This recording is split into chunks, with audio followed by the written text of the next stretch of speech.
Welcome, my friend. Hey everyone, welcome back to the channel. In today's video, we'll be going over something special today. What if I wrote Tales of the Sith? Tales of the Sith would be a Star Wars animated anthology series, much like Tales of the Jedi, Tales of the Empire, and Tales of the Underworld, but with a darker tone, rich in tragedy, moral ambiguity, and the seductive pull of power. Each episode explores the story of a different Sith, spawning thousands of years of Star Wars history, diving into how they were shaped by the galaxy and how they ultimately shaped it in turn. This is not just a look at villains, it's an examination of pain, corruption, legacy, and fear. Sith don't become monsters overnight. These stories would show why.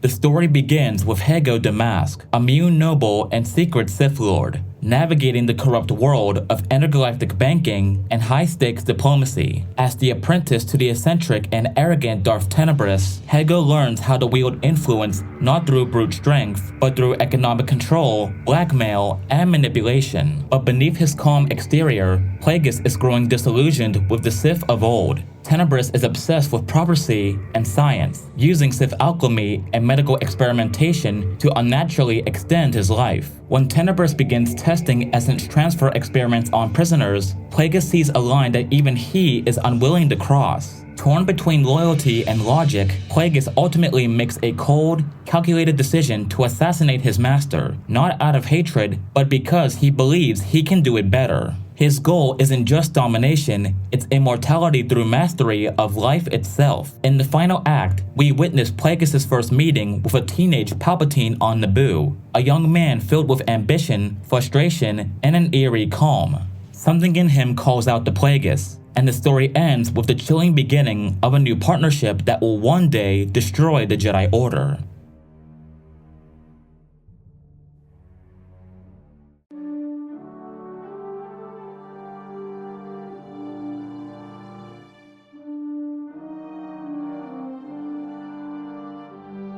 Set during the height of the Jedi Civil War, this episode follows Darth Revan after his fall from the Jedi Order. Once the promising and charismatic general who led the Republic to victory against the Mandalorians, Revan now commands a massive Sith war machine with one goal: to unite the galaxy through conquest, before greater threats like the aging Sith Empire can return. But this isn't a story of glory. Revan's mind is fractured. His dreams are haunted by visions of the Jedi Temple, of a war that hasn't yet come, and of the pain he's caused. Despite his immense power, Revan is deeply conflicted, unsure whether he's become the very thing he fought against. We see Revan's growing distance from Malak, who becomes increasingly bloodthirsty and power-hungry. Revan tries to enforce order, but the darkness around him is unraveling. His army is loyal out of fear. The Jedi call him a traitor. The Republic calls him a butcher. And somewhere, buried beneath it all, Revan wonders if the Jedi were right all along. The episode ends with Revan staring out over a shattered world, the Mandalorian mask in hand, a symbol of the cycle of war he once vowed to end, now perpetuating. His voice is calm but hollow.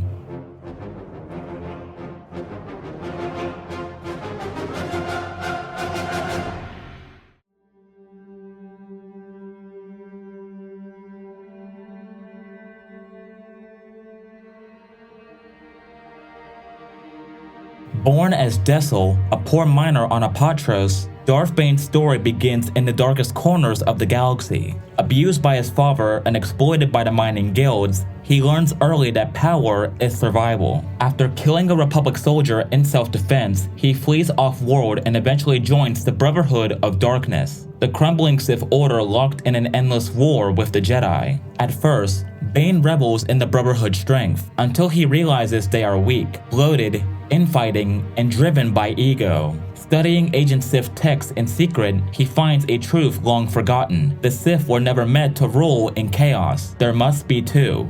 No more, no less. Haunted by visions of extinction, Bane betrays the Brotherhood by manipulating them into deploying the Thought Bomb on Ruusan, annihilating both the Sith and the Jedi battalion they fought. But Bane survives, alone, scarred, reborn. In the final act, Bane finds a Force-sensitive girl, Zana, on the worn-torn surface of Razan. He sees potential in her, and for the first time in centuries, the rule of two is born.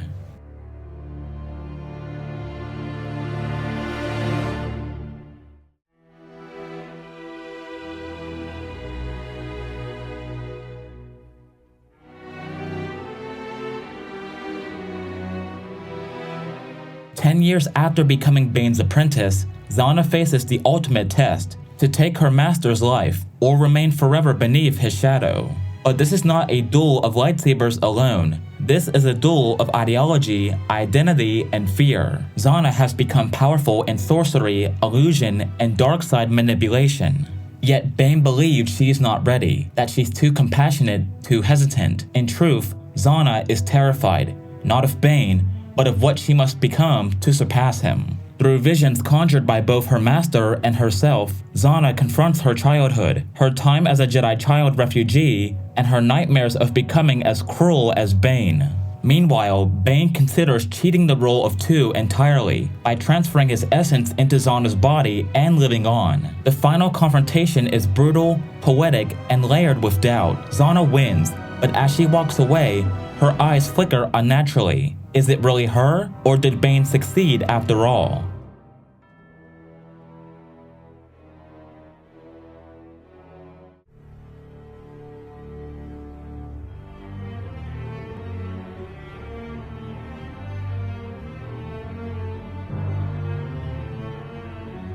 Darth Malgus is the face of the Sith Empire's military might, ruthless, unshakable, and loyal only to the dark side. We follow him during the sacking of Coruscant, where he leads the attack on the Jedi Temple with terrifying efficiency. But this story isn't just about war, it's about love, and the cost of it. At Malgus' side is Alina Daru, a Twi'lek slave and medic who has been his confidant and lover for years. She represents the last piece of his humanity, the only soul who sees the man beneath the mask. As the Sith Empire regroups after its victory, the Dark Council begins questioning Malgus' loyalty, accusing him of weakness. Alina becomes a political liability. Malgus denies it until he can't anymore.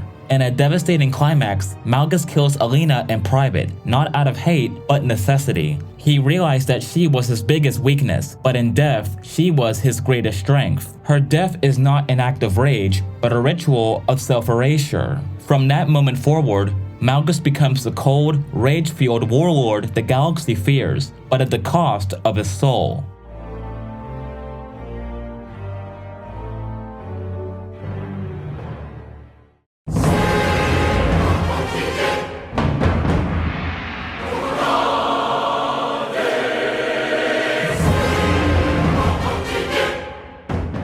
This final story breaks the mold. It doesn't focus on a Sith from their own perspective, but from the view of an ordinary man, Kale Vorin, a palace guard on Naboo who served during the Trade Federation invasion. In the weeks following the Battle of Naboo, Kale begins having nightmares. Voices whisper to him. Visions of a cloaked figure with glowing yellow eyes haunt his thoughts. He becomes paranoid, erratic, and violent. Yet no one around him notices. Even the Jedi dismiss his condition as stress. But the audience knows what Kale doesn't. He's being puppeted by Darth Sidious, not for fun, not even for necessity, but to test his ability to influence weak minds across great distances. As Kale slowly descends into madness, he uncovers forbidden archives indeed, documents pointing to a senator with strange ties. But it's too late. By the end, Kale leaps to his death, convinced the shadows are real. The final shot shows Palpatine watching the funeral from a balcony, silent, smiling.